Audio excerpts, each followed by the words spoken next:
Bismillah ar-Rahman ar-Rahim. Alors, dans le cadre des cours d'électromagnétisme, je propose aujourd'hui un cours sur la magnétostatique. C'est une discipline portant sur les phénomènes magnétiques indépendamment du temps. On parle de phénomènes magnétiques en régime permanent. Pour commencer, on va examiner le cas de champ magnétique créé par les courants.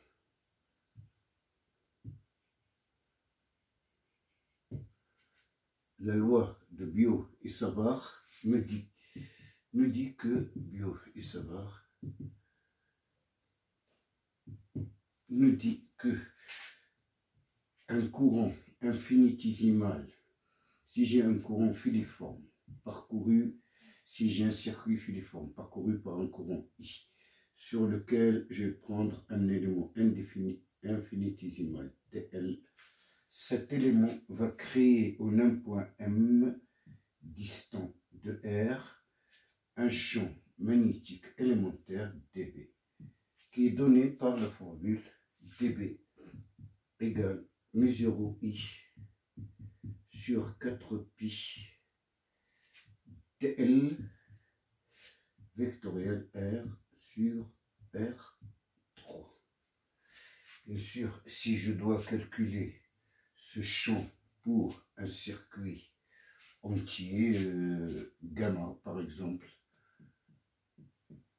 alors B sera tout simplement l'intégrale des éléments dB sur le circuit gamma.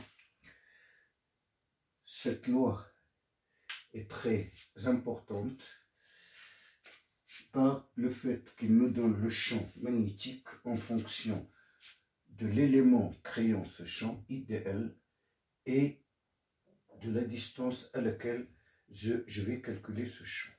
On peut remarquer d'abord que dB est contenu dans le plan. dB est perpendiculaire au plan DLR. Son module vaut dB égale mu0 I sur 4pi R carré dL sinus alpha. Ayons appelé alpha l'angle que fait dL avec le rayon vecteur R. On peut montrer, si on dispose de l'angle sous lequel de M on voit l'élément dθ, si je connais l'angle dθ sous lequel de M je vois l'élément dL, on montre que l'expression de dB en module vaut tout simplement dB égale mu0 I sur 4pi R dθ. C'est une expression très utilisée quand on très utilisée dans le cas où on ne voudrait pas utiliser la relation directe donnée ici.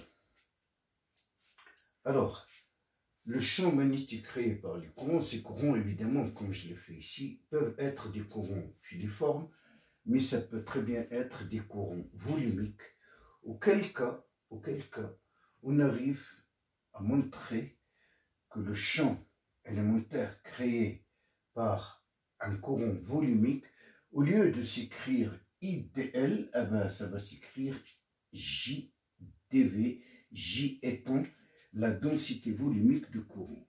Pour les courants volumiques, on montre que dB, c'est tout simplement la même expression, seulement mu0 sur 4pi JDV vectoriel R sur R3. J ici étant la densité volumique de courant. En fait, entre une distribution volumique et une distribution filiforme, pour la filiforme, je mets I dl et pour la volumique J dv. Il y a une autre façon de calculer le champ magnétique créé par les courants. C'est ce qu'on appelle le théorème d'Ampère. Il serait l'équivalent du théorème de Gauss en électrostatique. Le théorème de Gauss en électrostatique permet de calculer le champ électrique. Le théorème d'Ampère que je vais vous proposer maintenant, théorème d'Ampère, en deuxième lieu, théorème d'Ampère,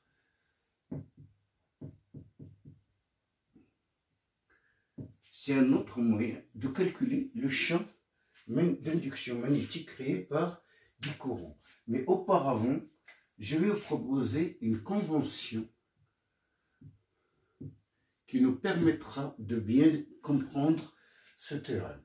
Cette convention porte sur les contours fermés. Un contour fermé limite, en général, limite une surface.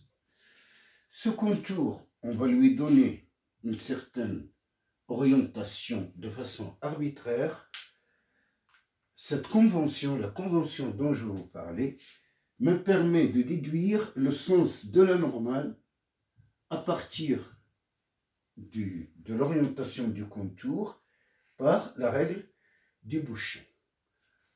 On tourne dans ce sens, on monte vers le haut. Bien sûr, si j'inverse le sens du contour, le sens de la normale sera inversé.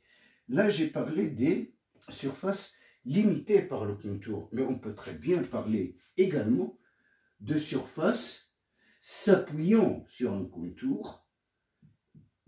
Il se passe exactement la même chose, c'est-à-dire tout simplement que je vais déduire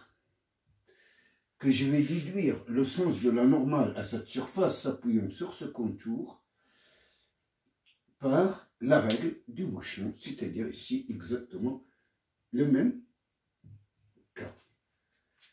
Je peux mettre ici C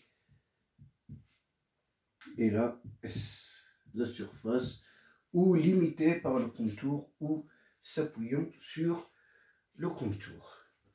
Ayant cette convention, le théorème d'Ampère consiste à dire que la circulation sur un contour fermé de l'induction magnétique vaut tout simplement μ0 fois la somme des courants, la somme algébrique des courants enlacés par ce contour. Donc, gamma est un contour fermé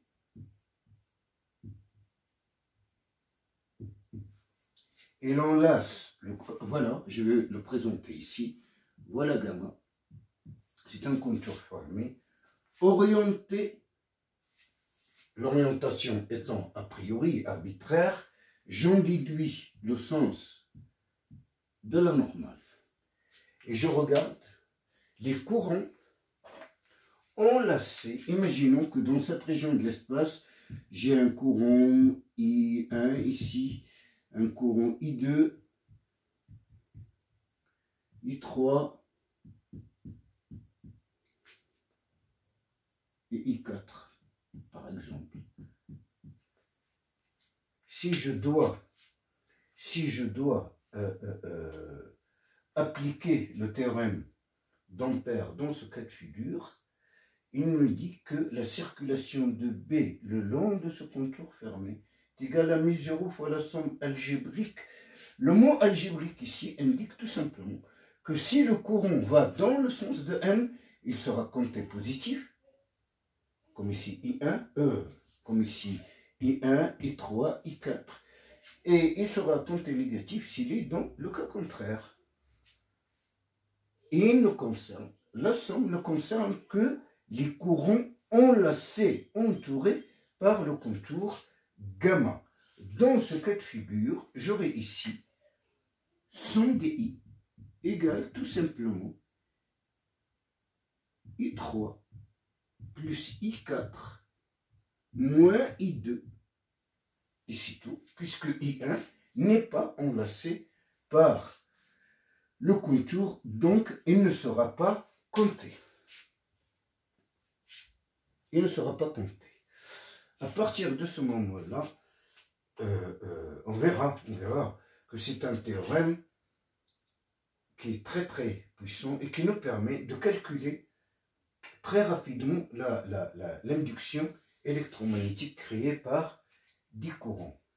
Pour la démonstration, on va partir d'une constatation en magnétisme, c'est que un fil infini, on montre qu'un fil infini crée un champ magnétique en 1 sur R.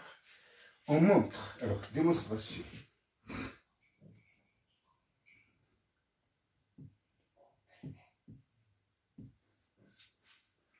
On montre qu'un fil infini crée un champ magnétique dit orthoradial évalant mu0 I sur 4pi. mu0 I sur 4pi fois R, R étant la distance à l'axe, il est porté par Eθ. Alors, pour bien préciser les choses, voilà mon fil infini. Il est parcouru par un courant I. Je vais choisir les coordonnées cylindriques, ER, Eθ, Ez.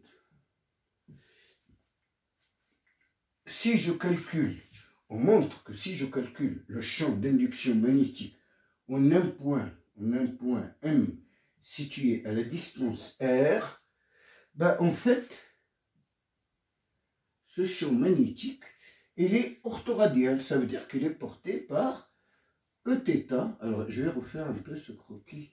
Il est porté tout simplement par Eθ. Ça veut dire que voilà B créé par un fil infini. Ça, c'est le champ d'induction magnétique créé par le fil infini parcouru par un courant grand I. Par un courant grand I. À partir de cette constatation, on devrait pouvoir montrer le théorème d'Ampère. Alors je vais partir avec pas du fait que B étant égal à mu0 I sur 4πr, je vais choisir un contour fermé gamma, qui ne serait rien d'autre qu'en fait qu'une ligne de champ de B. Hein. La circulation sur le contour fermé gamma de B scalaire dl égale. Alors B est orthoradial, dl est un déplacement infinitésimal pris également sur ce contour. Donc lui aussi, voilà dl. Il est orthoradial puisqu'il est porté par Eθ. C'est égal à l'intégrale sur gamma. Ben, en fait, de 0, bθ, 0, 0, r, r dθ. 0. En fait, ici, j'ai bien représenté les deux vecteurs en question, puisque dl n'est rien d'autre que r dθ et c'est porté par Eθ. À partir de là, c'est égal à l'intégrale de bθ r dθ ou encore mu0 I sur 4pi, l'intégrale, toujours sur gamma, de r dθ, mais n'oublions pas qu'il manque ici sur R. Autrement dit, je me retrouve ici avec l'intégrale de dθ sur un contour fermé, ça vaut 2π.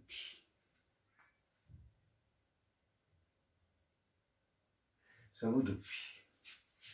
Et oui, ça vaut 2π. Alors, l'expression, en fait, c'était ça. J'ai 2π ici.